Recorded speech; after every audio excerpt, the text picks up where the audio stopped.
자, 그러면 어떤 종목에 수급 들어오는지를 확인해 봤기 때문에 여기서 각각 종목별로 전략을 좀 짜보겠습니다. 두 분 모셨는데요. 나도투자연구소의 이재규 본부장, 다울투자증권의 이성웅 차장입니다. 어서 오십시오. 안녕하세요. 네.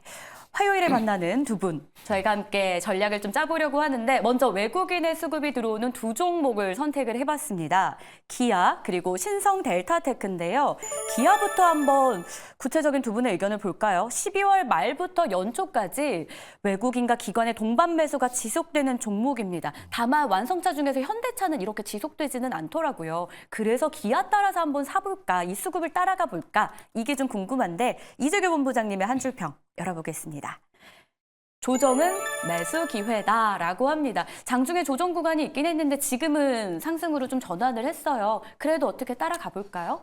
네, 오늘 정도의 가격대에선 전 충분히 공략이 가능하다라고 생각을 하고 있습니다. 이제 자동차 같은 경우는 금리 인하에 대한 기대감이 굉장히 높았었죠. 그렇기 때문에 이제 금리 인하가 된다라고 한다면 자동차 판매량이 늘어날 수 있다라는 그런 기대감, 이 부분들이 작년 하반기 때 많이 반영이 됐습니다. 하지만 지금 주가 흐름을 놓고 보자면 최근 들어서 계속해서 약세를 보이고 있는데 이 부분 같은 경우는 이제 배당 매력을 보고서 들어온 투자 주체들이 어느 정도 이탈하고 있다라고 판단이 되고 있는 부분이고 기업 자체의 가치는 계속해서 긍정적으로 이어질 가능성이 높다라고 보고 있습니다. 사실 자동차 관련주들 같은 경우는 작년 중순쯤에도 이제 실적에 대한 피크아웃 논란이 있었는데 실질적으로 2024년도에 우리나라 업종들과 기업들을 따져봤을 때 실적이 잘 나올 수 있는 쪽이 어디냐라고 한다면 물론 반도체도 나아지는 부분이 있겠지만 자동차 쪽 같은 경우는 우리가 글로벌 기업들과 비교를 해봤을 때 여전히 어느 정도 저평가 구간에 놓여 있다라고 생각을 하고 있습니다. 이 부분이 어떻게 보면 굉장히 중요하죠. 우리나라에서 우리나라 국내 주식을 투자하는 분들 같은 경우는 기아나 현대가 어느 정도 고평가가 되어 있는지 저평가가 되어 있는지 상대적으로 비교를 하기가 어렵지만 해외 기관들 같은 경우는 해외의 그런 완성차 업체들과 PER이나 PBR을 비교하는 부분이 분명히 있을 것이기 때문에 그런 면에서 봤을 때 우리나라 기아와 현대 같은 경우는 현저히 저평가 구간에 놓여 있다라고 생각을 하고 있습니다. 그리고 이제 전기차 쪽에 대한 부분들 같은 경우도 테슬라를 제외하고 비아디를 제외하고는 우리나라 현대나 기아가 전 세계적으로도 잘하고 있는 편이에요. 지금 미국 쪽에 있는 GM이나 포드보다도 훨씬 더 전기차 쪽에 대한 영역을 잘 확보하고 있는 부분이 있기 때문에 저는 우리나라 완성차 업체들 같은 경우는 굉장히 긍정적인 의견을 드리는 부분입니다. 그래서 기아 같은 경우 오늘 외국인 수급이 많이 들어오고 있다라고 말씀을 하셨는데 현재 구간 가격대에서 지지를 받는다라고 한다면 외국인들과 네. 저도 좀 비슷한 관점으로 말씀드려 보도록 하겠습니다. 결국 한번 따라서 와도 괜찮겠다라는 네, 게 지금 이재규 본부장님의 기아 의견이었는데 이성웅 차장님은 어떻게 보실지도 궁금하네요. 한 줄평 역시 열어보겠습니다. 불확실형 변수는 주가의 선반영이 되었다. 그러면 선반영이 됐고 앞으로 기아 전망은 어떻게 보시는 거세요? 그러니까 너무 우려감이 좀 주가에 선반영됐다라고 생각이 되고 있고요. 근데 우려감이 현실화된다는 가정 자체가 네. 지금 이제 불확실 변수가 너무 좀 산발적으로 좀 나와주고 있거든요.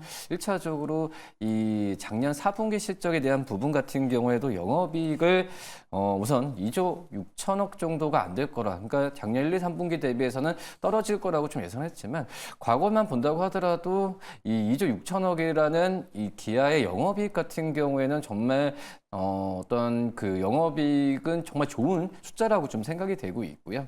그리고 이제 내수시장 쪽에서의 그 우려, 그리고 이 기아가 올해 신차라고 할 수 있는 부분은 거의 다 전기차 쪽으로 포진이 돼 있거든요.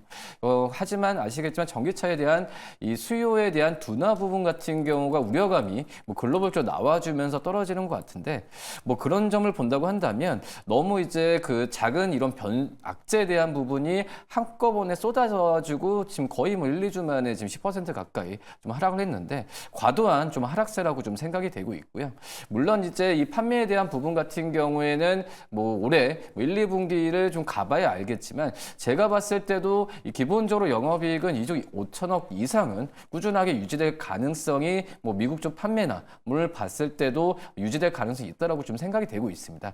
그렇기 때문에 지금 외국인들의 수급이 들어오는 걸 봤을 때는 이 과도한 하락에 의한 매수 관점으로 좀 따라잡아도 괜찮지 않을까라고 좀 판단됩니다. 알겠습니다. 그럼 팻말로 정리를 한번 해보고 싶은데 그래서 긍정적인 시각을 두 분 다 주시긴 했습니다만 막상 팻말 들라고 하면 X이신 분들도 있더라고요. 두 분은 어떨까요? 팻말 들어주세요. 네. 오, 지금 현 구간에서 기아 매수 괜찮겠다. 외국인 따라 사보자라는 의견입니다. 자, 그럼 이어서 신성 델타테크도 일단 외국인 수급이 포착되는데 테마성 종목이다 보니까 더 이 종목 궁금해하시지 않을까 싶어요. 한번 이재규 본부장님의 의견 보겠습니다. 한 줄 평이죠. 초전도체 현실화되나? 라고 남겨주셨는데 오늘 오후 4시경에 연세대에서 이 초전도체 개발 계획 관련한 발표가 있다라고 해요. 뭐 긍정적인 발표를 회사 차원에선 하지 않을까 싶은데 그래도 주가는 또 가능성을 보고 따라가기 마련이라서 올라가지 않을까라는 생각도 드는데 어떠세요? 네, 일단 초전도체 쪽에 대해서 제가 아주 잘 알지는 못하지만 작년에 한번 공부를 한 적이 있습니다. 네. 그래서 이제 이 초전도체 쪽이 시장에서 부각이 되거나 실제로 이제 우리나라에 실체가 있다라고 한다면 굉장히 큰 모멘텀이 될 가능성은 높아요. 네. 하지만 저는 이렇게까지 주가가 오랫동안 이 테마를 만들어서 움직일 거라고는 생각을 못 했었는데 굉장히 좋은 모습을 보이고 있죠. 우리가 이제 주가라는 것이 무조건 실적에 수렴하는 것은 아니기 때문에 뭐 장기적으로 보면 그렇다라고 하지만 네. 지금 초전도체 관련돼서 신성 델타테크 같은 경우는 굉장히 탄력적인 모습을 보이고 있다라고 생각을 하고 있습니다. 그래서 이제 방금 전에 말씀하셨던 것처럼 4시에 이제 초전도체와 관련된 뭐 비전 선포식을 연세대 쪽에서 진행을 하겠다라는 내용이 나오고 있는데 그런 내용들로 인해서 관련주들이 지금 주가 흐름이 좀 나오고 있다라고 보고 있어요. 뭐 물론 이 선포식에서 안 좋은 내용은 이야기하지 않을 가능성이 높다라고 보는데 네. 주가 흐름상으로는 참 원래 저는 이렇게 좀 강세를 보이고 있는 종목들을 굉장히 선호하는데 당장에 매수하기에는 좀 부담이 되는 부분이 있다라고 생각을 하고 있습니다. 왜냐하면 이게 장중에 나오는 내용이면 모르겠지만 장이 마감되고 나오는 내용이기 그쵸. 때문에 조금이라도 좀 기대치에 못 미치는 내용이 나온다라고 한다면 내일 아침부터도 하락을 할 수가 있는 부분이기 때문에 일단 오늘 그 비전 선포식에서 어떤 내용이 나오는지를 체크를 하고 내일 매매 여부를 결정하시는 게 좀 더 좋지 않을까 이렇게 의견을 드리는 부분입니다. 근데 이제 차트상으로는 네. 굉장히 좋습니다. 그래서 이 부분도 좀 보유하신 분들 같은 경우는 급하게 매도하실 필요는 없을 것 같고요. 그래서 뭐 보유하고 계신데 비중이 너무 많다라고 한다면 좀 비중을 네. 줄일 필요는 있다라는 그런 말씀도 드려보도록 하겠습니다. 알겠습니다. 일단 장 마감하고라는 4시라는 시간이기 때문에 내일 오전장에서 만약 매수하고 싶으시다면 그걸 좀 노려볼 필요가 있다라는 거였는데 이성웅 차장님은 신성 델타테크 외국인 따라 사봐도 괜찮다라고 보실지 한번 의견부터 보겠습니다.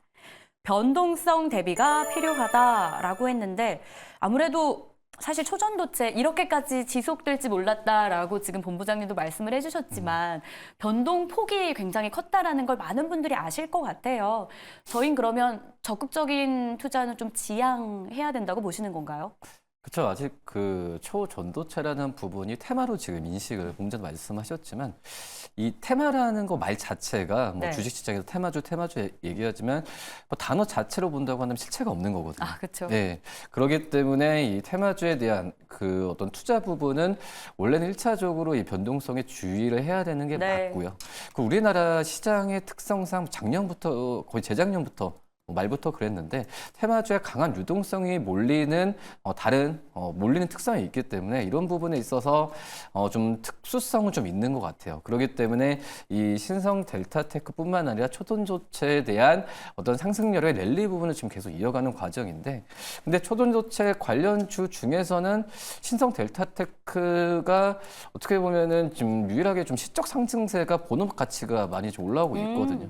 LCD 쪽에서도 이 장비나 여러 가지 을 봤을 때도 이 밸류 측면에서는 우상향하는 구조로 원래 가야 되는 부분인데 이 초전도체와 엮이면서 주가 과도하게 좀 올라가는 부분이 좀 있었고, 그리고 이 신성 델타테크의 기술력이 초전도체와 연결되는 게 아니라 어떤 지분이잖아요. 네. 예, 지분에 의한 어떤 주가 좀 상승이기 때문에 뭐 그런 부분에 있어서는 주의를 하되, 그래서 이제 근데 이 차트상으로 본다고 한다면 최근에 며칠 동안 많이 올랐지만 오늘 조정을 지금까지 올랐던 거에 비해서는 거의 안 받는 수준이거든요. 그렇기 때문에 역시 추가적인 상승 여력이 수급상, 유동성상은 나올 가능성은 더 있다라고 좀 생각이 됩니다. 자, 그러면 팻말로 알아보겠습니다.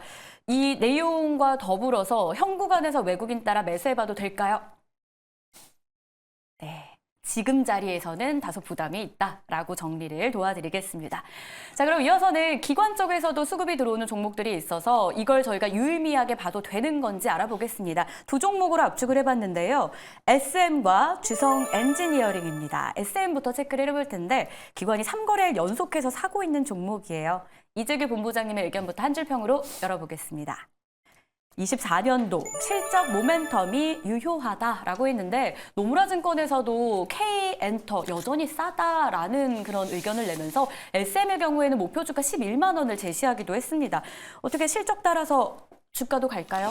네, 주가가 좀 올라 상승할 수 있는 여력이 전 많이 남아있다라고 보고 있습니다. 지금 SM 같은 경우는 작년 고점대가 16만 원대예요. 네. 그래서 16만 원대를 기준으로 한다면 지금 굉장히 많이 밀려 내려와 있는 상황이죠. 그래서 앞서서 제가 말씀드릴 때 우리가 첫 번째 종목이 뭐였죠? 기아였죠. 네. 그래서 우리가 2024년도에 실적이 좋은 업종이 뭐가 있느냐? 라고 말씀을 드렸을 때 제가 자동차 쪽이 괜찮다라는 말씀을 드렸는데 엔터 역시도 마찬가지입니다. 물론 작년에 실적이 너무 좋았기 때문에 이번에는 실적이 좀 꺾일 수 있는 부분도 분명히 있죠. 그리고 3분기 같은 경우는 이제 SM 같은 경우도 소속 아티스트들이 뭐 앨범 판매량이 좀 줄어들었다든지 공연에 대한 매출이 좀 줄어들 수 있다라는 부분들이 많이 반영이 됐었는데 당시엔 사실 이제 그 연예계 쪽에 대한 좀 안 좋은 내용들도 많이 나오지 않았습니까? 그런 부분들로 인해서 많이 주가가 충분히 조정을 받았다라고 보고 있고 2024년도 같은 경우는 이제 주력 아티스트들이 매출을 많이 만들어낼 수 있는 그런 여건에도 놓여 있다라고 보고 있습니다. 작년보다 좀 안 좋다라고 하더라도 주가적인 측면에서 지금 SM 같은 경우는 PER이 15배 정도 수준이에요. 그래서 어떻게 보면 굉장히 저렴하다라고 볼 수 있는 부분이죠.